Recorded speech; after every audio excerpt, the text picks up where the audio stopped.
Hi guys, we're here with Roy Mayorga from Stone Sour. Hi Roy, thank you very much for participating to the Drum Brother. How are you? I'm great, man. Thanks for having me. Great, Awesome. Thank you for participating. Cool. So, you joined Stone Sour in 2006, right? Mm-hmm. But you also played for lots of other bands such as Soulfly and other big projects. And can you talk about your drumming career and how did you get from like the beginning to where are you now, and some life-changing experiences?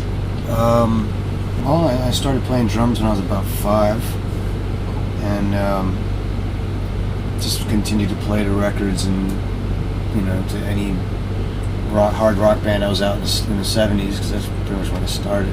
So I was playing to a lot of like Zeppelin and Floyd and Rush and Kiss and stuff like that. Cool stuff. In the 80s came around. By the time I was about 14, 15, I was in a band already. I was in like punk rock bands and touring the U.S. like in a little car or van. And soon after that, I ended up moving back to New York City, and I joined a band called Nausea, as you guys would pronounce over here. It's called Nausea or Nausea. I started touring with them and made my first album, proper record, with them in like 89. And I came to Europe for the first time with them in 1990. Again, we did the squats, all the touring squats, and touring in a little van, and grinding, cutting my teeth that way, and it was fun. It was great. Really was an amazing learning experience. Had a different drum kit every night. So Things were different back then. I didn't have an endorsement. I didn't even know what the hell an endorsement was. So the only thing I came to Europe with was a backpack full of clothes, a couple pairs of sticks, and my kick drum pedals. That's it. Cool. So every night was different drums. And after that, I just slowly worked my way up into getting to bigger and better situations until I got here. Cool. 7 years ago. Been with Stone Sour now for 7 years. So you started from like everybody does, from get on the road and do your best every night. Cool. And what about your drumming preparation? Like, what study course did you follow? Are you self-taught? Did you self-taught. A teacher? I didn't really have any teachers because I don't know. They just weren't really available at the time, or we just couldn't afford that. You know what I mean? And when we did find teachers, this is like back 70s now. When we did find teachers, there weren't any teachers that wanted to teach rock, because I was a rock drummer. I wanted to be a rock drummer. I really wasn't in the mind of wanting to learn jazz, because that's all the kind of teachers there were around back then. So I had maybe a couple weeks of lessons here and there with some jazz teachers, and some teachers were just like, I can't teach this kid, because I want to play match grip. They wanted to teach me traditional. I'm like, I'm a match grip guy. And that just felt more natural to me. So after running into one other teacher who was actually really good and basically taught me to just keep doing what you're doing, play to your records, get into a band later, get on the road. So I was basically self-taught. So you used to play on records and doing covers and stuff? Every day after school, just put on the records, played a song remains the same, imagine I'm in front of 50,000 people. That's what my vision always was. Yeah, that's right. Everybody play the live records, it's great, Awesome, cool. And very nice. And what about like in a recording session, like collaborating with such different bands and doing all this career? How do you like think of the writing procession and how do you keep original and your sound in every band you play, or even in the same band on a different record? It's honestly, when we write, we don't really write together as a band. We kind of write separately. Like I'll come in with some songs, like guitar, bass, drums, ready to record. Alright, so you write everything? Yeah, from when I pitch in a song, like I did for these 2 records. I made some songs for these records, and they're on there.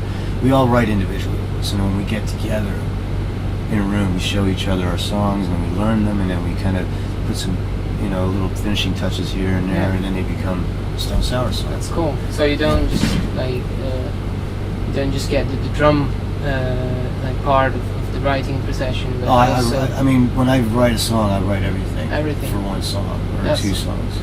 That's pretty cool. Yeah. It's more musical than. Right. It's I got a beat. Exactly. I know. You know.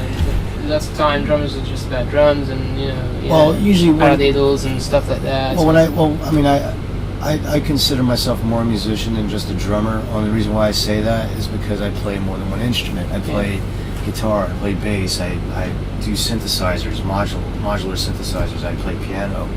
I play everything that's necessary to write a song. Yeah.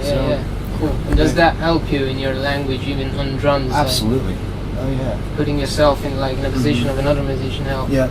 It makes me think a little bit differently behind drums, like less selfish, maybe. Yeah, and I'll know when to stand back. I'll know when to flash. You know what I mean? When I say flash, meaning like and then doing all keep the groove. You know, I don't like going too technical and too difficult. I mean, so some people say, "Oh, you're a pretty technical drummer." I'm like, I don't think I'm a technical drummer. I mean, I'm pretty. I consider myself more of playing for the music and have some technical stuff here and there. Yeah. I'm not thinking about it. It's just more an instinctive. Yeah, more instinctive. Awesome. And also, I've read on your bio that you said that playing with Stone Sour, since you started playing with them, you found your home. Yeah. Can you talk a bit about that and like what about your band life, like sharing in a band and all this stuff? Well, what I meant by that, I found my home. I found a band where I can be me completely and not just be one side of myself. Like this band allows me to, do more than just play drums. It lets me express myself in producing and writing music and ideas. Whether like before other bands I was in, my role was just drummer, and that's it. And I was a hired gun in a lot of bands. At this band, I'm an actual member of the band, so it's different, a lot different. And these guys give me the room and cool. and place to do other things than just play drums. Like they want to hear what else I have to give other than drums. That's why they got me in the band. So that's awesome. Cool. Very cool. Yeah. And did music change your life, or drums change your life in somehow? Like all of it. I mean, absolutely. Music's definitely changed my life. I mean, getting this phone call to get into this band is definitely a life-changing experience. Because before, like I said, I was struggling to find the right band, go from gig to gig. Like I've said it before, I used to have this life of like a nomadic musician in a mercenary sort of way, where I'll play for a couple of years or a year or a month or a week with one band, and then it'll finish or whatever, and then I just move on to the next.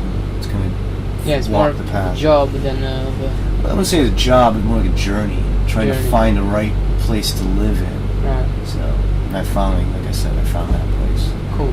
And some life-changing experience and like situation or moments where you felt like this is gonna be something important in my life. Yeah. That you can remember. Well, I knew from the start, from the day that they offered me to be a band member, I knew that I was going to be, changed for the rest of my life. Cool. And so that also helped, like changes. I don't know, your life. You feel more relaxed. You feel like, all right, I made it. I feel more relaxed in that way. I wouldn't say I made it, but I mean. Yeah, but I mean, as far as from where I was, from where I was before, but there's always room for more improvement and more building. I'm not going to stop here and be like, all right, dude. Yeah. No, I constantly work, and this isn't the final stop for what I do. I mean, what I'd like to do eventually is get more into making music for movies, like film score, and do advertisement for commercials, which I do. I do music for commercials on the side.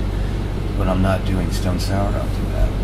I have my portable recording rig with me, Pro Tools and an Arturia keyboard, and I write all my music. You keep yourself busy. Oh yeah, I always have ideas. Awesome, that's very nice. Yeah. Okay, thank you very much, Roy. Yeah. It's been nice having you, and Awesome. have a nice show tonight. I know. Thanks.